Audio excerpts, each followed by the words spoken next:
Welcome everybody to another video. So this is going to be a intake and valve cover gasket replacement video for the 6.0, the L76. This is a 2007 Chevy Vortex Max.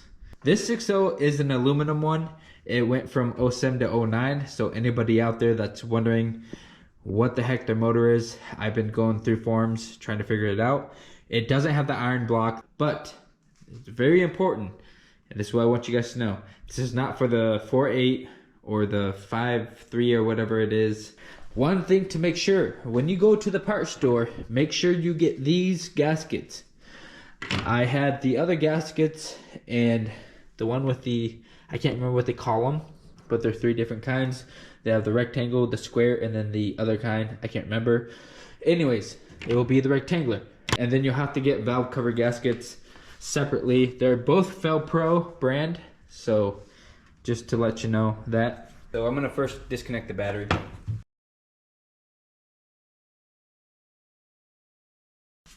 Next, we're gonna take off this intake.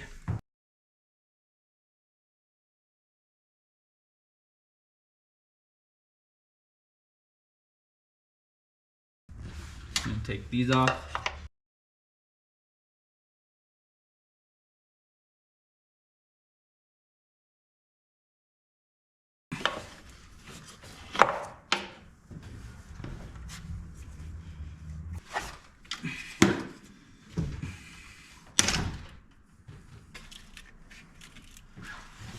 This bolt.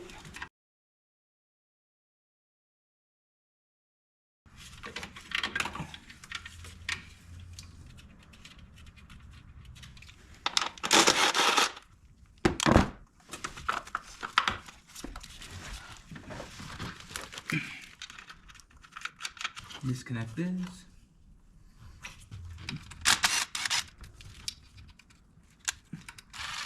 You're gonna have to disconnect this to do the valve cover anyway, so we're just gonna get this disconnected.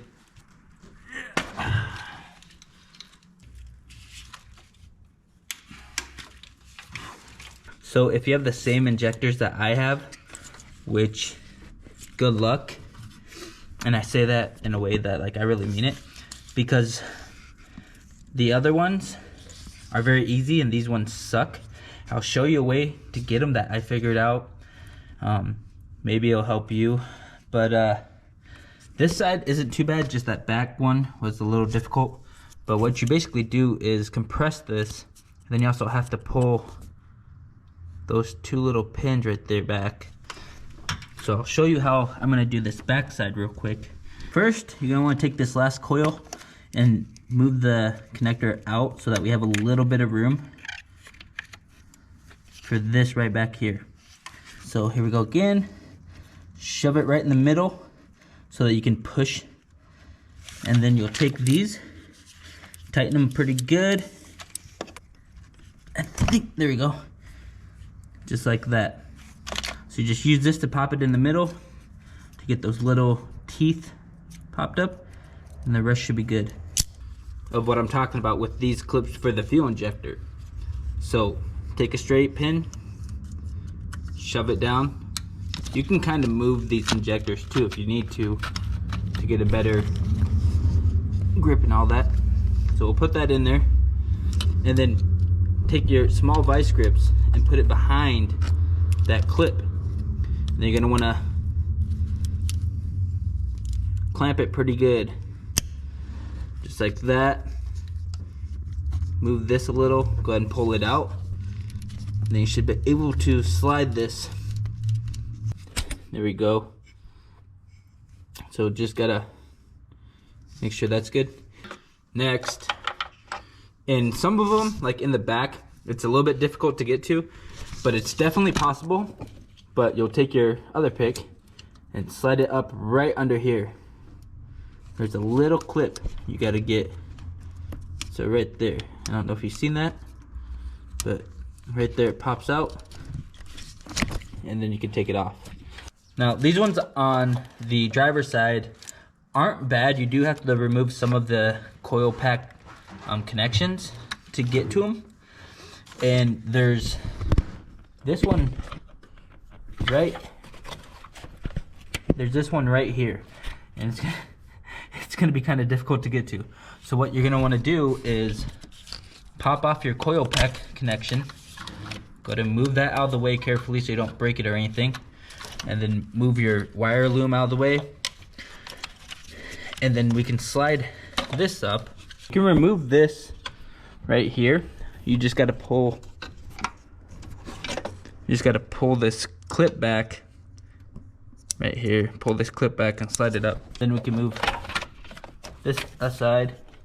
Just be careful with this so you don't break that plastic.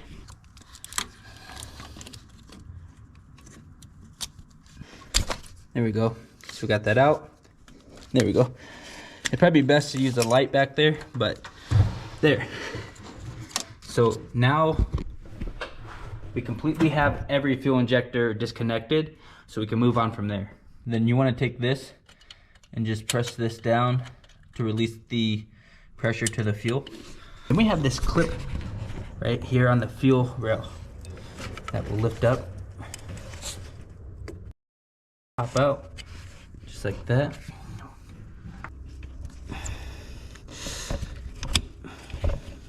Basically, you push that all the way in, and then you can go ahead and slide this out. There's a little feel. All right, so I'm gonna go ahead and unbolt the intake.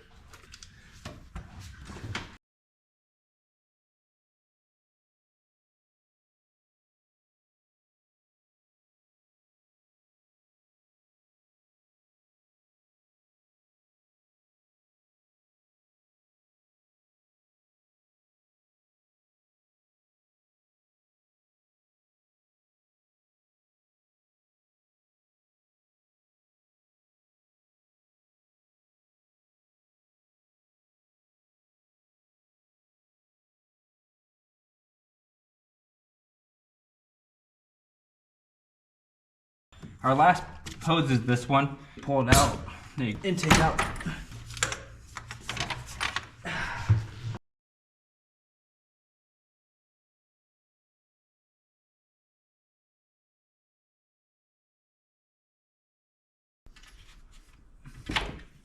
Oh, you can move that hose for now.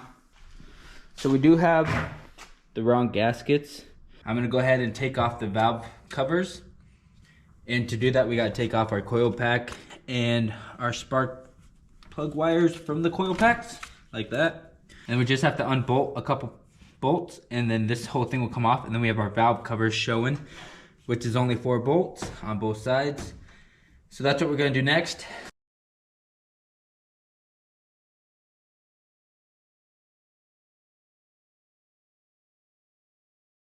All right, I guess it all comes off in one assembly.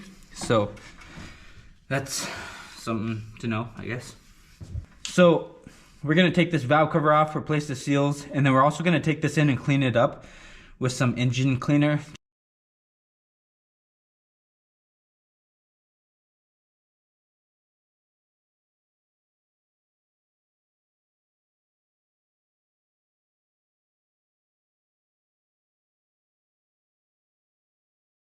Make sure everything's good out of the way.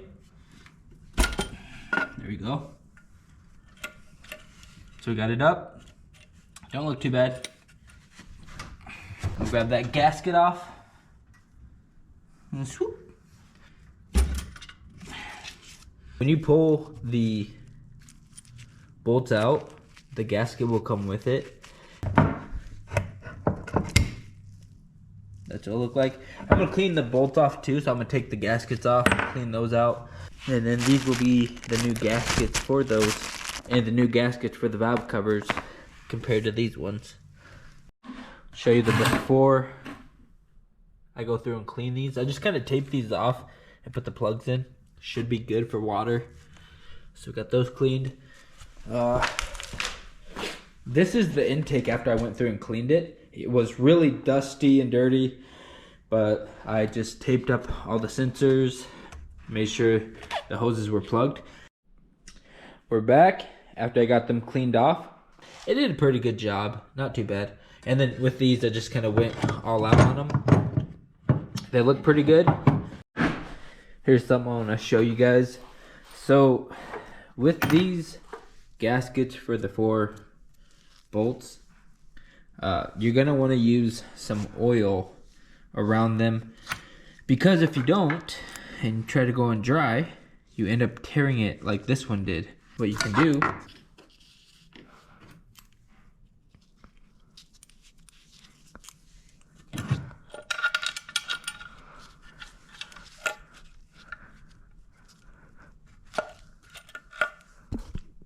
you make sure it's in that, and then it's all good. We're gonna go ahead and put the valve cover in for the driver's side. So if you never did this before, when you look at the valve gasket, see how it has these little spots right here? You're gonna wanna put that into the valve cover.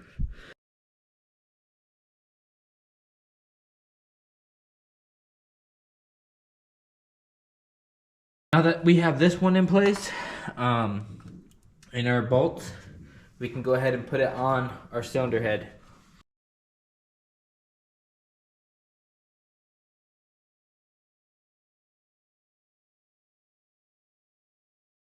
These are going to be torqued to 106 inch-pounds, or I think it's like 8 or 8.8 foot-pounds. So whichever torque wrench you have. When you do this, you're going to want to start in the middle and just tighten it from the middle and then work your way out. The same thing I would do while torquing.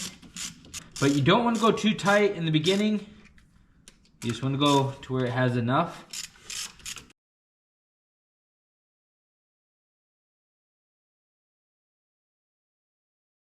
This torque wrench is set to 110, so we're just like 2 over inch-pounds. But we're gonna start from the middle and then work our way out. Does it matter which way? I don't think so.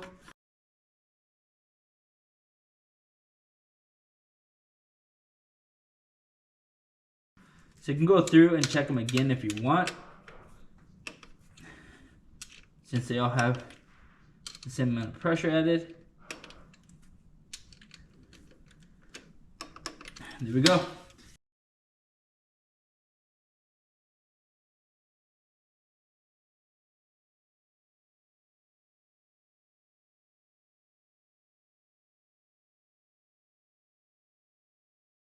Be a closer look. That's what we're looking like. Now you can see the gasket in between the valve covers and the heads.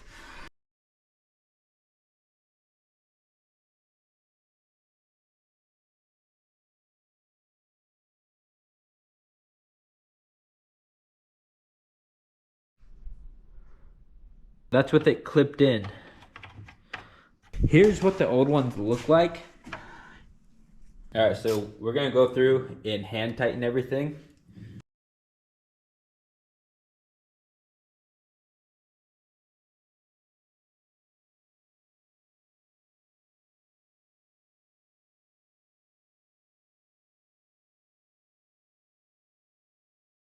Now we're gonna torque it to 40 inches, about 44, which is basically 3.7 foot.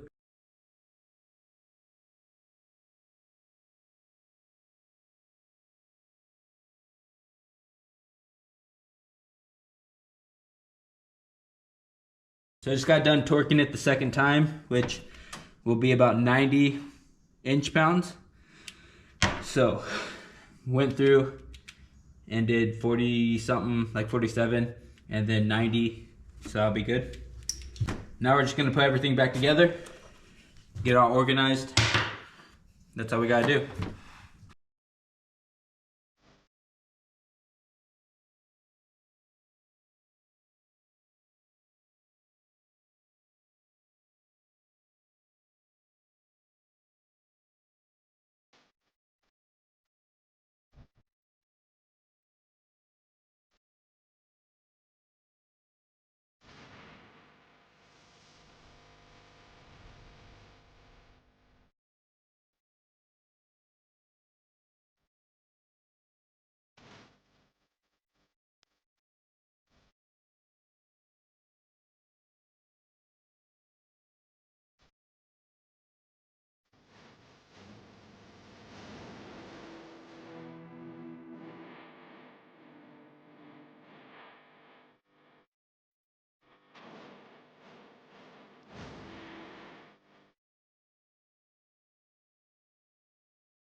we're completely finished.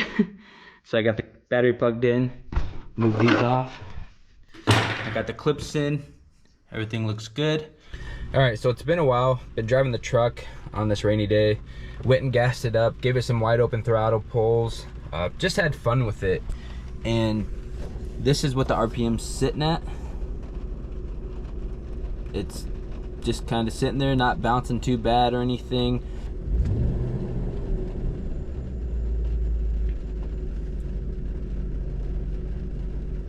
Like I said, for the most part, it just goes back to normal now. So this definitely helped. So give it a try if you need to, and thanks for watching.